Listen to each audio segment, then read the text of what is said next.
Gifts with hits. And welcome to another great episode of Tampa Fishing Outfitters Radio. Myself, Captain Jason Prieto, in the studios. Captain Travis is logging on our Facebook deal. You see that ugly guy holding the trophy up? Yeah.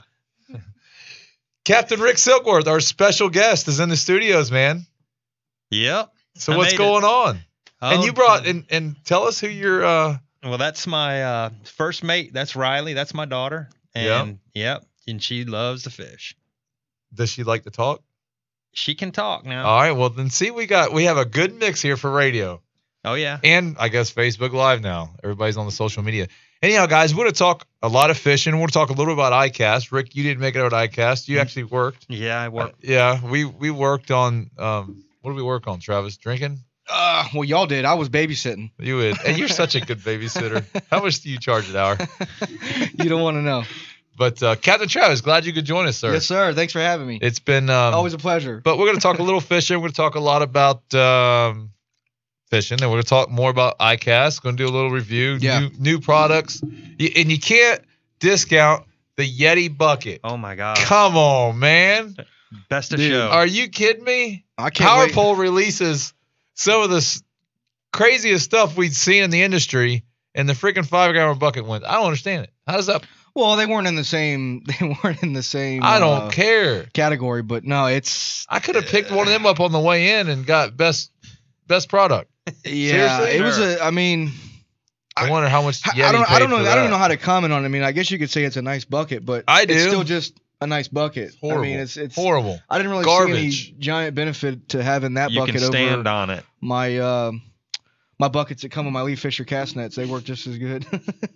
So, but there was a lot of cool stuff at ICAST. I'm sure over the next couple of weeks we'll be talking about some of the different new products that are coming out. And I mean, I think the staple of all of it is going to be the PowerPole stuff. You know, that vision system that they've got and their charging system that they're coming out with is going to be a game changer in the industry for sure.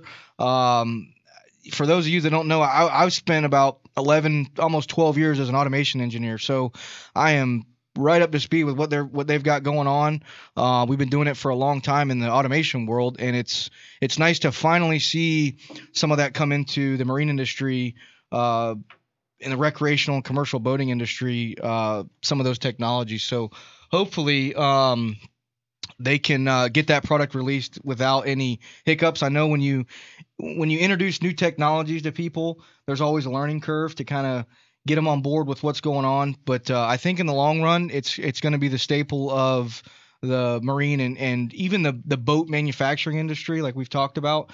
It's really a product that I see getting in on the ground level to where the boat manufacturers are installing these in lieu of physical hardwired switches. I think it's a really cool platform for those guys to start using. But we'll have some really cool stuff. I talked to Brandon over at ICAST, and we're gonna probably dedicate a whole show, or at least half a show, to doing a review on this product and talking a little bit about the pros and some of the cons, honestly, to the product, but mostly pros. I mean, it's something that I think once everybody gets their hands on and sees that it works and the way that it works, I think it's going to be one of it's the next power pole. I mean, it's the next thing that you've got to have on your boat. Yeah. It's going to change. It's going to change the way boat builders build boats. I think somewhat. You're going to have a lot of companies that are into that kind of stuff, going to jump on board, going to replace switch panels. It's just going to change the way the boating industry kind of works. It's going to be exciting to see.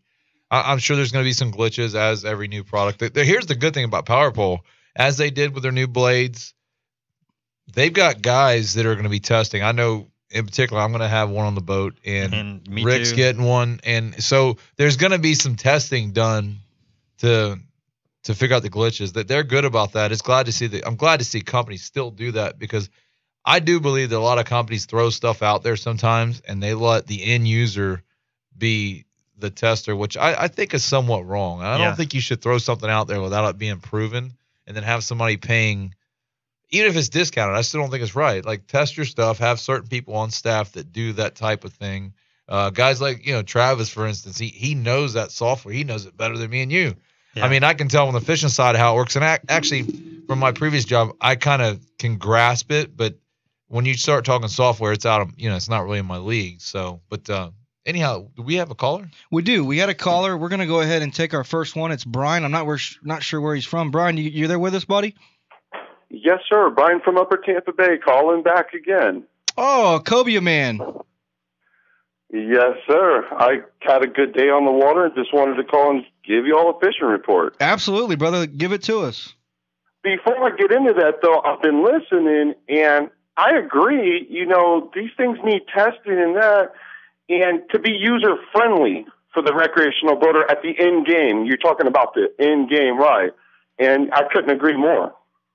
Yeah, I mean, Power Pole is one of those companies where I think customer support is probably at the highest level of anybody in the marine industry, but also, like you said, product testing. They really want to make sure that whatever products they release, that they can stand behind it 100%.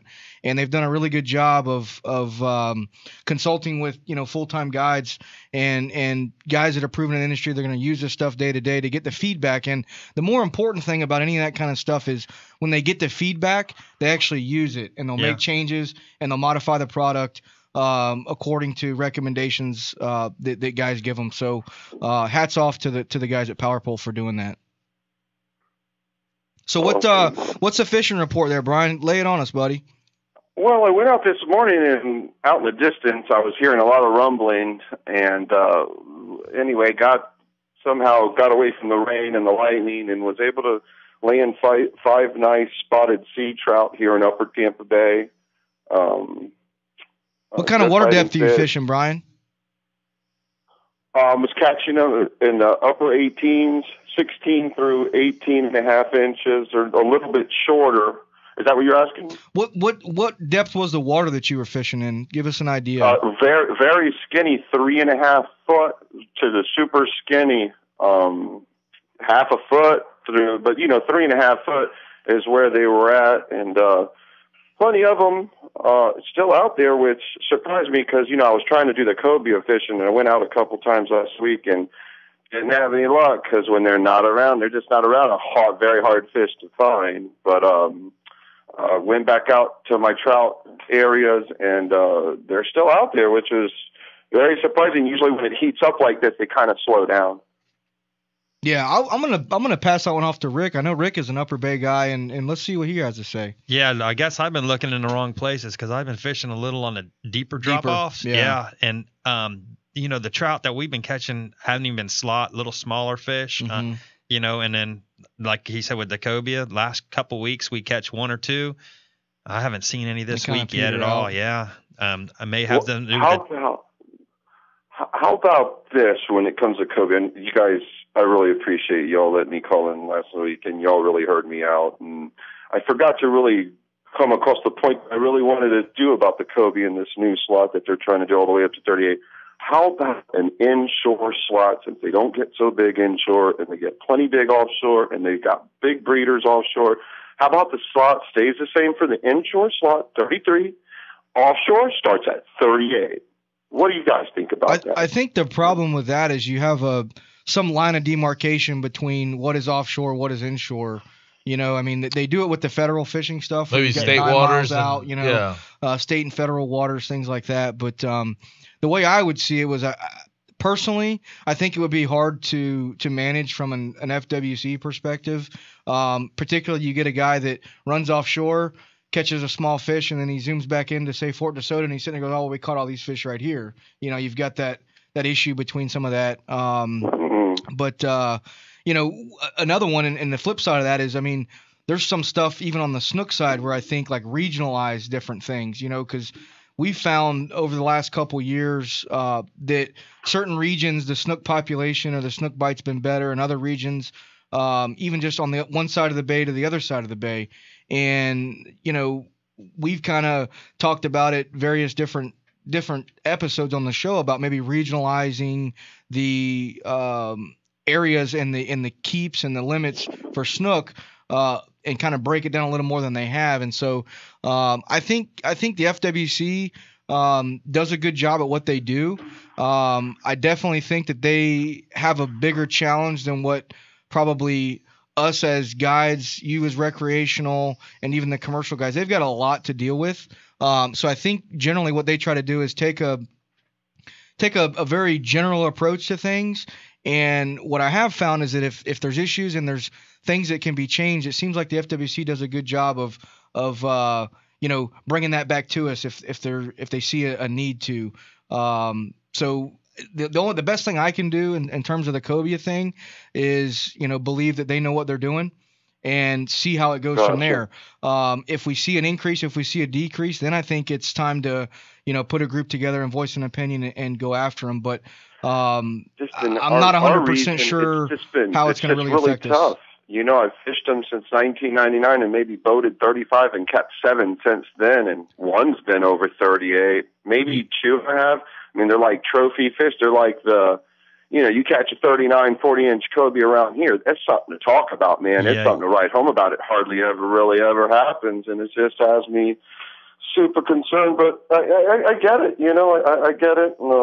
I know that they're trying to change the sheephead laws, too. I think it was from 15 down to 8. And it just, it just seems like my recreational saltwater license is becoming worth less and less. Go on. I mean, what's next? You're going to cut my spotted sea trout from 4 to 2? I don't know. It's just a little. It just burns somebody like me up who doesn't have a big boat out to go out to those big wrecks and catch 65-inch cobia, and they're breeding out there like crazy. You got to depend on a commercial fishery or a restaurant to eat them out. Now, one thing I'll give FWC is I was reading today through some of their stuff, and they're going to try to take it not for sale to restaurants, I believe, which I think is positive there, and it's just one of those things you got to deal with, I suppose, and roll with the punches. Yeah, I mean, you don't want to fish something out at the same time. I think people should be allowed to keep fish. But, Brian, we've got to go to break, buddy. We do appreciate the call, my man, and we hope to hear from you next week. Real quick, you'd have to extend that law stick out because your traditional law stick goes to 36 inches. We're going to have to make that law stick longer for the cobia. Nice. Yeah, have a great day, and thanks for listening to me. And the spotted sea trout are doing well in the upper Tampa Bay. Cool deal. Have a good day. All right, Appreciate Brian. it, Thanks, buddy. That's good to hear. Well, guys, we'll take a little break. We get back when we talking more fishing with Captain Travis, myself, Captain Jason Prieto, and Captain Rick. We'll be right back.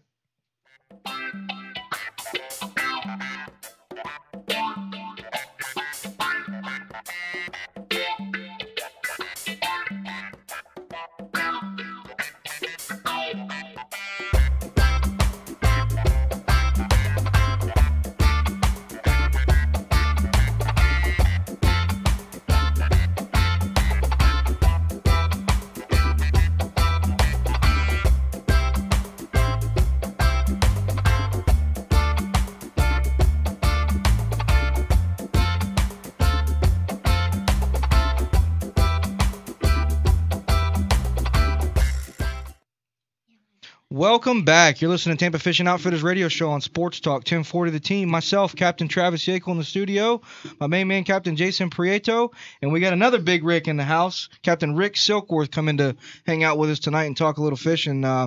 Rick, we appreciate you coming in, buddy. Hey, no problem. Thanks for having me. Rick is a veteran captain, I believe based up in Upper Tampa Bay for the most part. Yeah, out of Gandy. I know you kind of bounce around, kind of a ghost rider too. So, but I think Upper Tampa Bay is kind of your bread and butter. I'm going to pass it over to you a little bit, Rick, and kind of give us an idea of how you run your charter business and what you guys have been doing lately. Right now we're right towards the end of our kids camp. We have a kids camp that we fish, and it's pretty good. I wish they had it when I was a kid, that's for sure. But yeah, we take kids fishing. And my daughter is my first mate, so she helps me out a bunch. But I love getting them kids out there fishing today. His name was Gray, and he caught about an 80-pound tarpon. Nice. So, and my kids this week were like, "Hey, we want big. We don't want to catch little stuff. We want big." So we've hooked every day so far. We've hooked at least 2 or 3 tarpon, and just couldn't get him to the boat. But today we were finally able to get one to the boat for him. So. That's awesome. And then, the sharks, they love sharks. Anything with teeth. That's it, man. Anything with teeth. And there's no shortage of them right now, is there? No, there's no shortage of them. That's for sure. There's plenty of sharks out there. Sharks are a great it's a great option in the summer. Sometimes you get in the heat of the summer, and Rick, I don't know about you guys up north end of the bay, but our red fishing is horrible.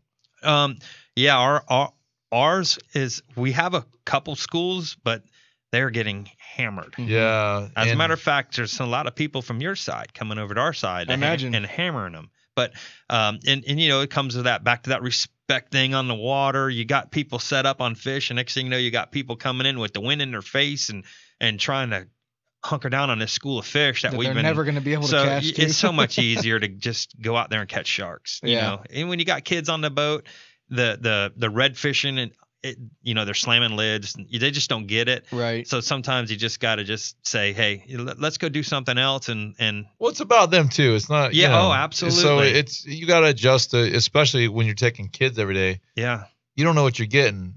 It's so you got to adjust to, some kids might be like, I just want to catch ladyfish. They're having a great time. Other kids, like you said, want to catch big stuff. So I'm sure that can be tough on you as a guy. Believe it or not, we have kids that don't even want to be on the boat when they first get on it. Yeah. They really don't. We do. We get them that some of them are fight tooth and nail. Then those are the kind of ones you take a little special attention to, and you put them on teethy critters, the mackerel, the sharks. Just.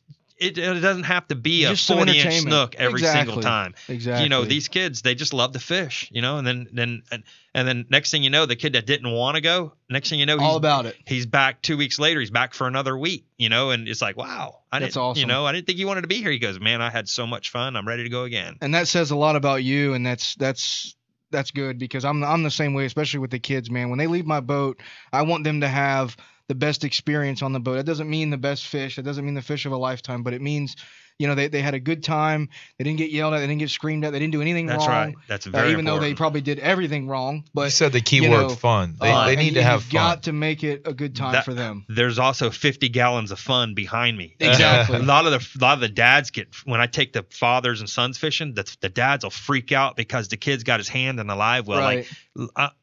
You're not going to kill them, baits. No, you're good. That is such a misconception. Go back there and play. If that's what you want to do to have fun, have fun. 100%. You want them to keep wanting to come out on the boat. At the same time, though, the biggest problem I have with kids on the live well is they get the bait and they hold it out of the water. I'm like, look, man, you can play with the bait, but if you keep it out of the water, you're going to kill it. We're not going to be able to fish no more. It's like, yeah, oh yeah, yeah. But they just let them have fun. Let them, if they don't want to hold a rod, don't make them hold a rod. Right. I have kids that actually come on my boat and they want to do what she does. They want to clean the boat. Right. They want to help that kid out. They want to do stuff. It's not all about, it doesn't have to be about them actually catching the fish, but they're on the boat, they're having fun. Then the next year they're a little older, and then now they're more into it. You find them. Rick, let me go ahead. What I want you to do is give out your contact information via website, email, whatever. Somebody wants to get a hold, well, probably website or phone number. If somebody listens, hears us on Facebook or on the air and wants to do a charter with you, how's a good way to get a hold of you? CaptainRickTampaBay.com is my website, and my phone number is area code 813-690-9693. Yeah, and Rick, you've been at the game a while. How long have you been guiding? I'm 17 years. You've been longer than me, man. I thought you've been doing a little bit longer than I have. It's a changing industry. Yes, it is. Very, very much so changing. Very much so. It ain't I don't know if I always thought it'll get easier as I get older. I mean, it does get easier, but then it doesn't. Like you can't hit cruise control with it. Here's the scary part. I just got a website. I mean, I'm not one of these computer guys. You should see all the wires over here sticking in computers. Oh my gosh. It looks like my first boat. Or some current boats that we try, man. We try to look fancy. That looks like maybe Travis's boat. It's Triton. Yeah, hey, baby. She cranks up and goes, man. Yeah. But no, I wanted to kind of follow up with that too, Rick. And this is the time of year the kids are out of school. Yeah.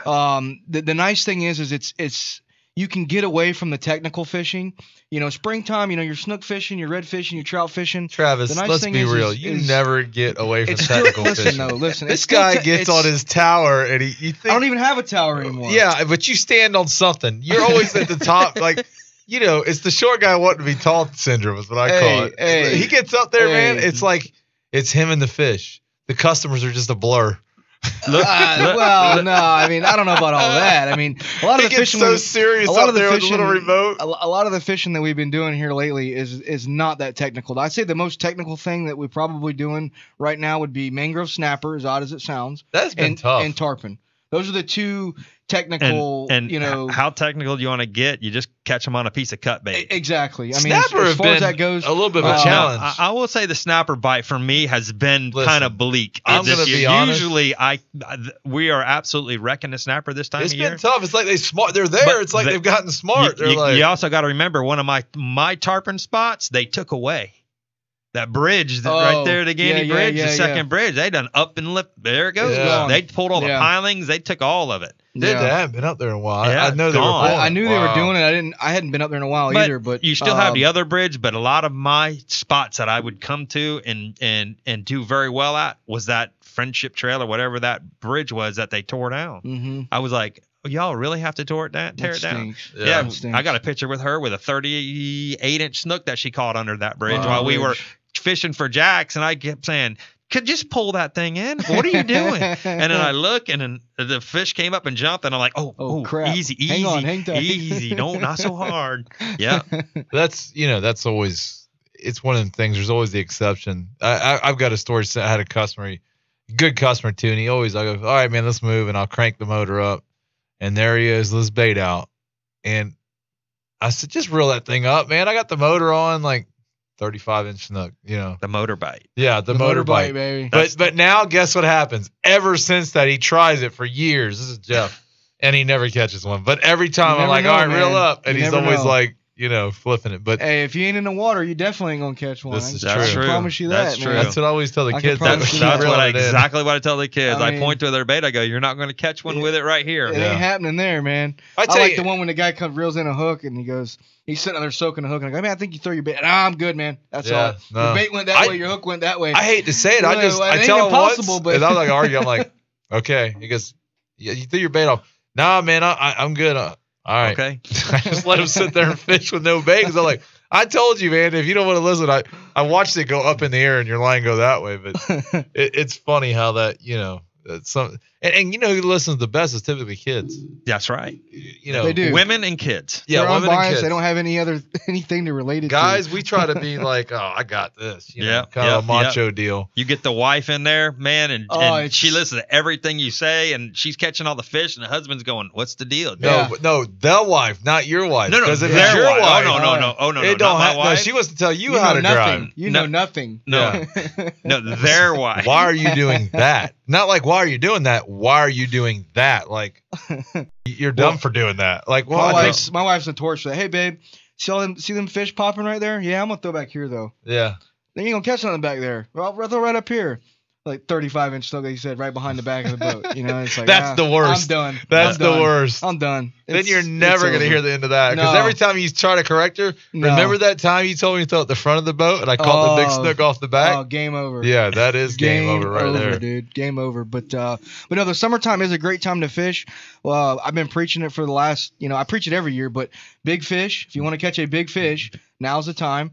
The only thing that I would say is, and I just wrote this in an article, watch out for the thunderstorms and bring plenty of water. Right. Because it is hot. July and August are the hottest months in Florida, and a lot of people don't take it seriously enough. But really, on the big fish, you don't have to be technical. No. It's just like wintertime. Slow it down. Oh, 100%. Slow it down. That's right. Big snook, dead bait. Cut your bait. Use cut bait. We caught plenty of snook last week on just cut bait. Yep.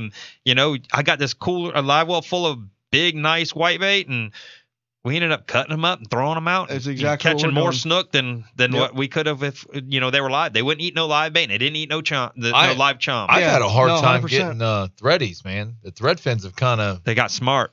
I've been getting quite a few. I mean, we've been getting threadies. I mean, the way I've been doing it, and I know we got to go to break here, but I've been doing a lot of snapper / tarpon fishing. So what I'm doing is I'm going and I'm loading up on fry bait. I'm filling a whole cooler with fry bait, throwing a handful of liveys in, then I'm going to get some bigger tarpon baits, and I'm kind of setting my day off like that. And I'm using a lot of those smaller white baits for snapper chum. That's how I'm getting the snapper up. Like we said, I've had a little bit of a tougher bite getting them to eat, but there's plenty of snapper around. They're coming up in a cloud. I think Jason's been fishing my spot for too long and got him all sore lipped. Your spot. Your Oh, spot. But anyway, I've guys. actually hit it sparingly. Sparingly. No, they're just acting funny this year. They'll come up and hang out, but it's been tough to get some of the bigger ones this year. But we'll talk a little bit more about that when we get back from break, guys. We're gonna pay some bills and hear a few words from the sponsors. When we get back, we'll be talking more fishing. Listen to Tampa Fishing Outfitters Radio Show on Sports Talk 1040 The Team.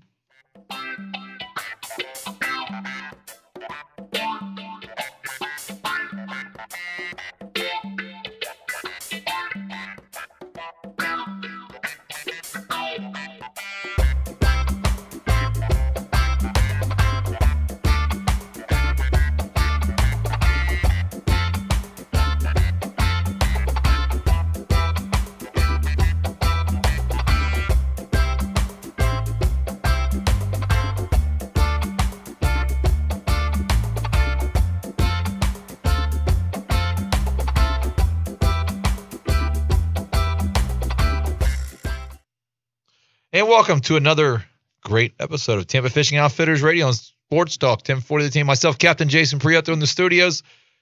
Captain Travis, a.k.a. Shorty, in the house. Tower Queen. I don't even have a tower. I know. This is BS. This is. I don't even have a tower. He's the guy that stands on the console. Yeah, console queen. Console queen. Oh, God. Princess. This guy.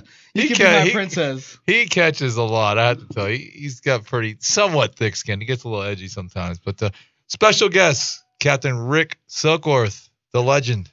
No, I don't know about the legend. that. That's what Brett Norris calls himself on radio, the legend.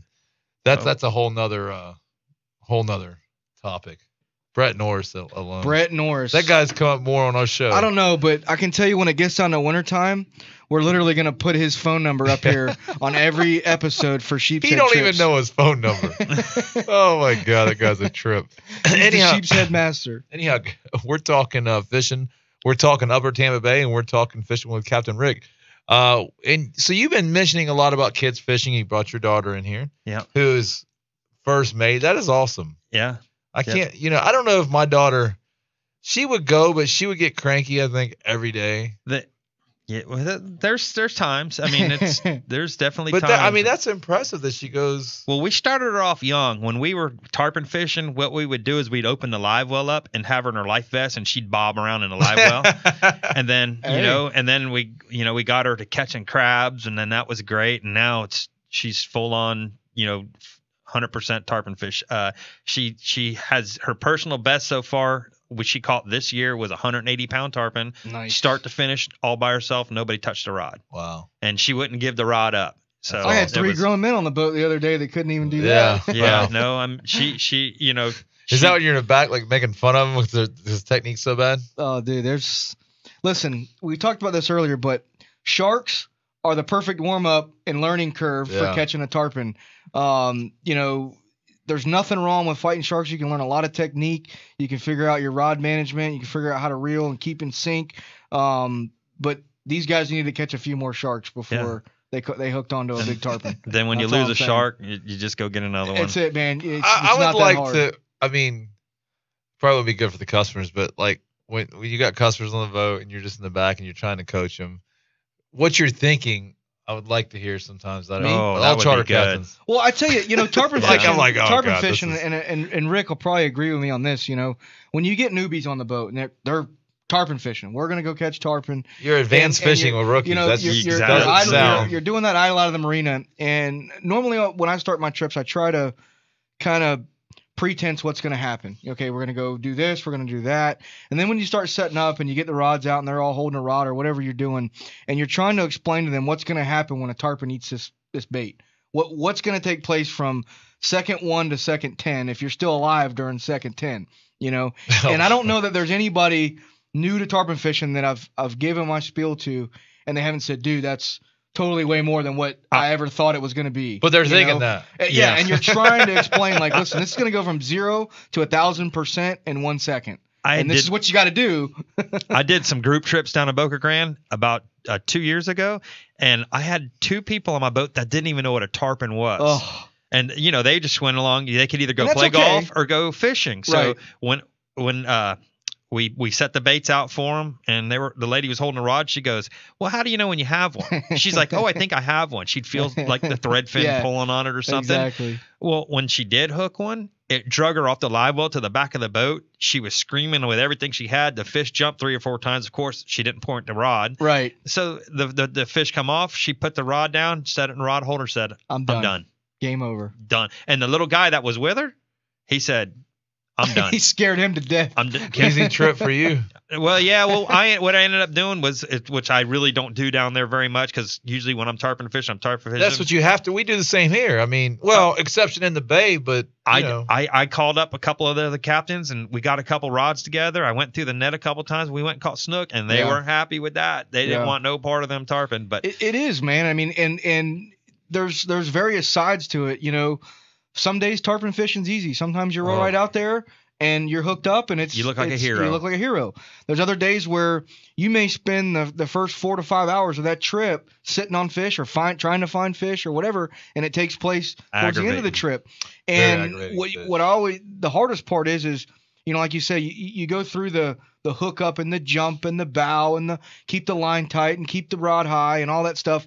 But then you try to explain to them how much endurance they're going to need. You know, because you always get that one guy that it eats and it makes the first run and he feels like he's got to yeah, he's got to get it into the boat, you know. And so there's a learning curve to fighting a bigger fish, and that's part of why I say those sharks are a really good learning curve. I mean, obviously without the jump, I mean, we get some black tips jumping, but aside from that, it's a very good way to kind of learn how to fight a big fish. One thing I went to, instead of telling them to bow to the fish, I just tell them, take the rod and just point it at them. Yeah, exactly. Because the bowing, for some reason, it gets in their head and they think they got to do all this fancy stuff. I tell them, I try to tell them why you're bowing the rod, like give them a theory. Exactly. Because they're like, bow the rod, why? Why? Like, listen, here's the deal. And then they still mess it up, because here's the problem with tarpon fishing is you go from, you're trying to learn something at 100 mile an hour, and there's nobody that learns great at 100 mile an hour. Nope. And there's a very small window of opportunity. So when you do lose it, it's like, okay, let's get another one. But you're really thinking, oh boy, here you don't know how the bite's going to be. And Boca's a little bit different. It's a little easier with the jig fishing, I think, to a certain extent, because the fish are conjugated. You don't have to worry about getting cut bait or getting, well, you do use live bait. But we use crabs. But crabs you kind of already have. It ain't like like you're going to get a bunch of thread fins in the morning. Oh. That's an ordeal in itself. No, I don't do it in the morning. I do it the night. I do it the day before and ice them. I'm done with it in the morning. Yeah, I started doing that too. But sometimes, like if you got a double and then you got to run the next day, and you're like, I couldn't go get them. 30-pound net. That's how I'm doing it. Yeah, it's a pain. I'm throwing a 30-pound net, and because like you said, it's like now the thread fins, they see it, it's like, oh, we're getting out of here. Yeah, I don't know if they got smarter. I don't know. Because I've never had this much problem catching thread fins. I was getting them easy till like 3 weeks ago, and now I go out by the markers and the bait, and the threadies are there, but they're like 50 yards off the marker. I'll be honest with you, man. I mean, for me, when I'm tarpon fishing, and a lot of guys are going to disagree with me on this, but a live well full of them larger greenbacks. Oh yeah. Oh no, absolutely. Versus the thread fins. But getting the large greenbacks when you want them. Like I don't really have a preference as far as. Well, I just need some larger baits, and in fact, inside the bay, I'm not going to say this. I've seen differences from the bridge out, but inside the bay, my personal opinion for a live bait is a larger greenback. Yeah, I've found 100% that they're getting them larger greenbacks, and it doesn't have to be a larger greenback. No, it doesn't have to. But I mean, just something. If you get a smaller, you're going to have to just match your hook. That's where I was going to go with it. Is you got to, and a lot of these fish that we've been fishing are what I consider to be post spawn fish. I mean, most of the fish that we've been hooking are 100 plus. Most all of them. We haven't been fishing any of the smaller, say 40 to 60 pound fish. A lot of these fish, we've been fishing these deep water fish in the shipping channels, and they've been, I don't think we've caught a fish under 100 pounds in the last month.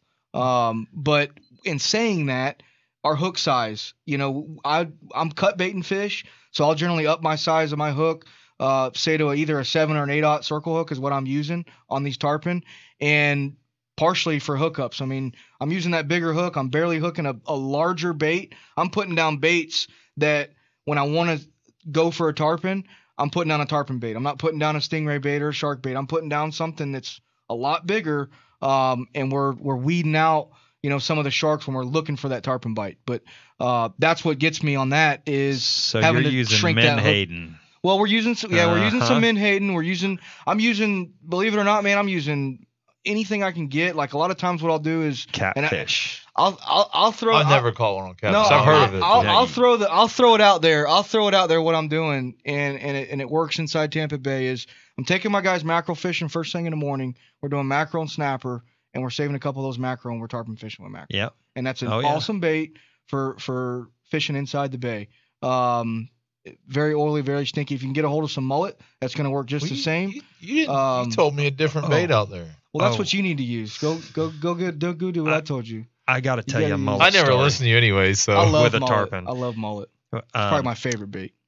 I have a guide buddy of mine who was out behind Picnic Island, and the customer got their line stuck in the tree, so he went out, got out of the boat, and he went over there and rescued the line. As he was coming back in a boat, a mullet jumped into his boat. Mm-hmm. He's like, well, I'll cut that up later. He put it in his live well. Well, he was going down St. Pete, and he seen some tarpon. He's like, oh my gosh, hey, you guys want to catch some tarpon? And they were like, yeah, well, we're game for anything. He opened up the live well to get the mullet out. The mullet jumped out, hit him in the chest, went in the water, swam over there, tarpon ate it. No way. Yep. I believe it, man. So the mullet jumped in the boat, jumped out of the boat, and then went over there, and then the tarpon. He was destined for doomed. Death. Yeah. Doomed. Destined I couldn't shot. believe it. Oh, man. No shot. But, guys, we got about one more minute. We're going to take a little break here in just a second. When we get back, we're going to hear from Miss Riley. We're going to ask her a few questions and get some opinions from her. And we're going to wrap the show up with, too. We can give a little ICAST recap on yeah, what we can do a little recap. I got to hear this. Yeah. Do a little recap. The bucket. Well, guys, we'll take a little break. We get back. We'll talk more fishing. Listen to Tampa Fishing Outfitters Radio on Sports Talk 10 for the team. Stop by Tampa Fishing Outfitters today and check out our O'Hero product line. Rods, reels, fluorocarbon lines, braided lines, hooks, and much more. Packed with an incredible inventory of over 10,000 items in stock. Tampa Fishing Outfitters is the perfect destination for any of your fishing needs. We also carry a great selection of sunglasses and fishing apparel. Our knowledgeable guides are here to answer all of your questions and to repair your rods and reels. Visit any of our 3 convenient locations for all of your fishing needs. Tampa Fishing Outfitters. If we don't have it, you don't need it. Outside voice. Welcome back. Tampa Fishing Outfitters Radio Show on Sports Talk 10-4 to the team. Myself, Captain Travis Yaeckel in the studios. My main man, Captain Jason Prieto. What's and up? our special guest, Captain Rick Silkworth, come in to hang out with us. And his little jewel over here, Miss Riley, his first mate, has come in to join us tonight and talk a little fishing. So we're gonna ask her a few questions real quick. We got a couple shout outs. Thanks, Captain John Gunner hanging in with us. And what do you get John in the studio, man? Captain Jeff Page. Get old Page in here. We appreciate you guys. But so Riley, I wanna ask you a few questions here. I know you said that you had caught your biggest tarpon this year, and about 180 pounds. And I want to ask you where you caught it, what you were using, and give us a little background on how hard it was to get him in and what you did. I was in Boca Grande, and I was using jigs, and it was pretty hard. Pretty hard? And I got really wet. How long did it take you to get him in? 30 minutes. 30 minutes? You whooped his tail. That's awesome. That taught you right. All by yourself, huh? Yes. That's awesome. Did you get some good pictures with him? Yeah. That's cool. So Travis, basically, she can land a tarpon faster than us. I would probably lay down the deck halfway through. I would easily give up. I know you would fail. I know that. Thank you. I would. I would say. You'd hand the rod off the rod. Yeah, I'd be like, here, Travis, take this for me. Hold on, I got to go to the bathroom. Take this for me. Then I just leave it with you. I'm good. So Riley, we know you like the tarpon fish. Is there anything else? What's your favorite fish? Yeah, what's your favorite? Redfish. Redfish, really? Oh, God. Don't get him started. He likes redfish. I'm a redfishing freak. He likes to. What's your favorite bait for fishing redfish? Probably greenback. Greenbacks. Nice. You like them live or do you like them dead? Dead. Oh, cut bait. I'm trying to think how I can get into Captain Rick's brain here. So, where do you remember where you caught those redfish? The corner of the mouth. Right in the corner of the mouth. Dad taught her well. That's awesome. That's cool. Awesome. So how do you like working with Dad every day? It's good. It's good. It gets tiring after a while. Yeah. You want to be a charter captain when you grow up? I'm gonna look at other options before. Yeah. Listen, there's stuff that you can make a lot more money with a lot less effort. So awesome. Go to school, get a college education, fish for it. And the thing is, when you do it for a living like we do, then it turns into work. It's not fun after. Exactly. See, so you'd rather it be fun. But hey, if it works for you, being a charter captain is fun, but it does turn into work. Especially you've been in the game even longer than me. So yeah. Man, them days of your Boca days are long. They're getting really good now.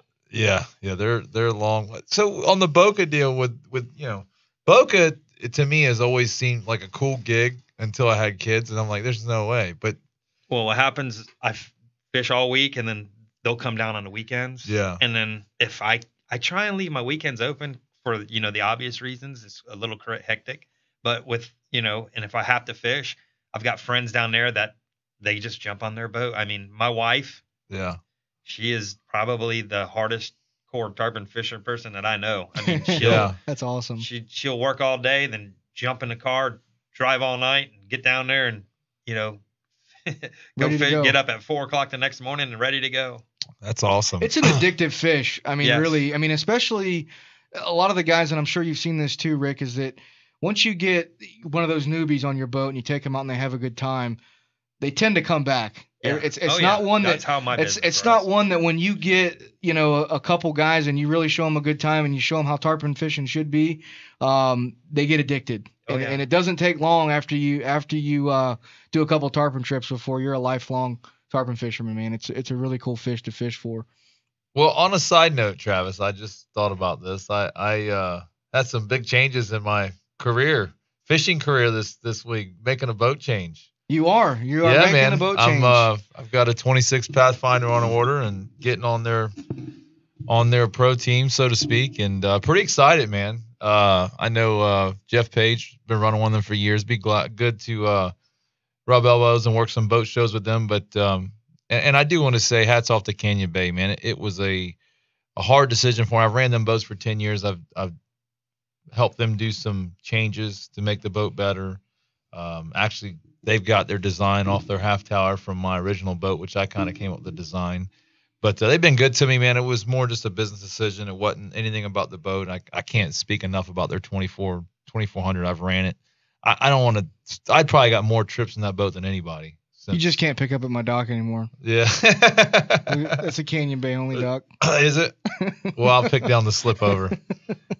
But got the 26 HPS on order. I'm excited, man. At the same time, I'm a little scared because when you run a boat so long, and you're actually getting a new Dorado. Yes, nice. And, I've got a 25 on order right now. Although you have a 23 Dorado, that might as well be a new boat because that is night and day difference. You're going to be in that little shocker too because you've had a 23 for 13 years. Yeah, so we're kind of in the same boat. Yeah. You get used to the good and the bad. You get used to the bad on some of the boats. Right. So now you've got to readjust yourself and get out there, which I'm pretty good at adjusting. Are you running a porter bracket now on your? Oh yeah, absolutely. I was say when I moved this guy to that solid transfer, went to the porter bracket. That was probably the biggest learning curve. I knew it was going to be. Was running the porter bracket. And my porter bracket, how I have it set up, because I fish in Boca Grande.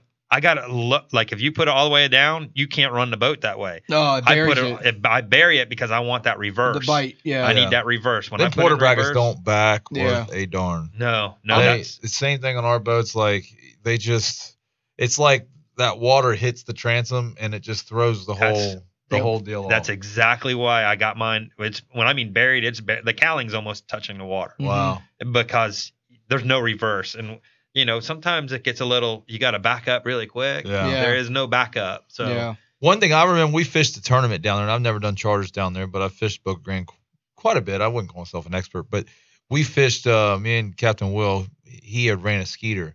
And the one thing I will say about that Skeeter 24 is it backs up true. Like I was in that pass, I was really impressed the way it handled and maneuvered. Yeah. I don't think it's the best riding boat in a chop by any means, but the backing of it was great. So in the past, but I know what you're talking about with the porter brackets, man. Like that thing will just go you'll back up straight and it just starts turning by itself sideways. Yeah. It's crazy, but you're going to be in a different ballpark. But I tell you, I'm going back to regular jack plate. You always got to go one up than me, though. Yeah. I get a 25. He gets a 26. Well, That's it, man. Hey, well, Canyon Bay supposedly got a 28 coming. So I just we'll had see. a phone call on the way over. The biggest one is the Suzuki 350, and I know a lot of guys have been asking me about it. And I had a conversation on the way over, and kind of started the groundwork of possibly going to a 350 on the Canyon Bay, the 24. So really excited about that. I'm actually fishing the Canyon Bay guys on Friday, and we're gonna talk a little bit more about it.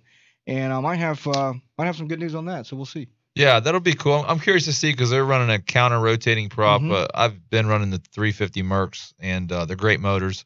But I'm curious to see how that I've never actually ran was it counter rotating, right? It's counter rotating props. There were some guys.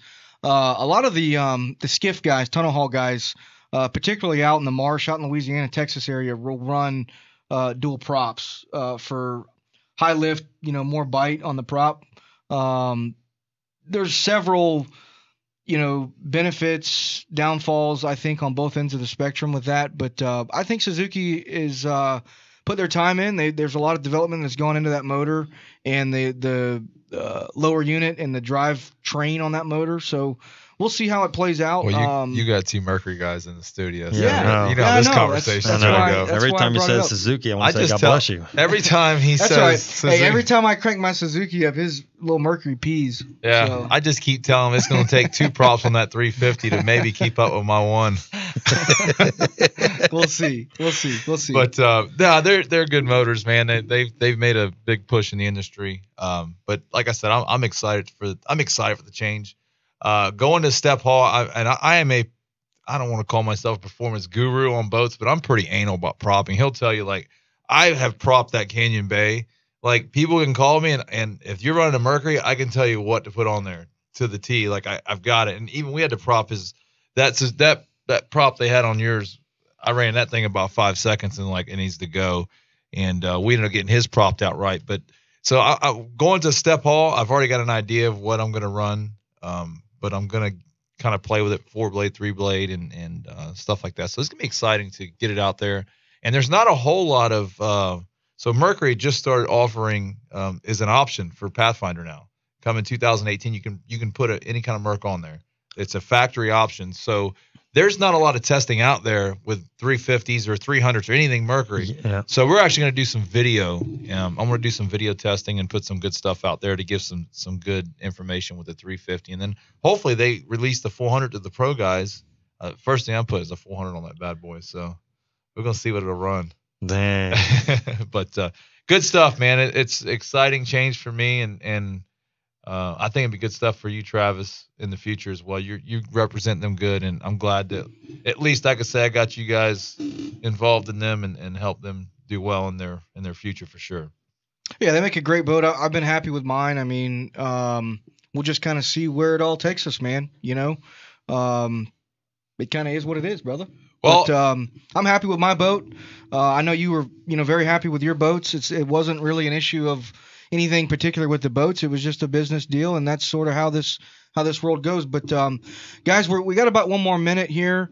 Let's get Rick to give his information. I was going to say we want to thank Rick again for coming in, and his beautiful daughter Riley coming in to hang out with us. Is there anything you want to say, Riley? Give out to the crowd any tips, any hints? Maybe say hi to mom or anything.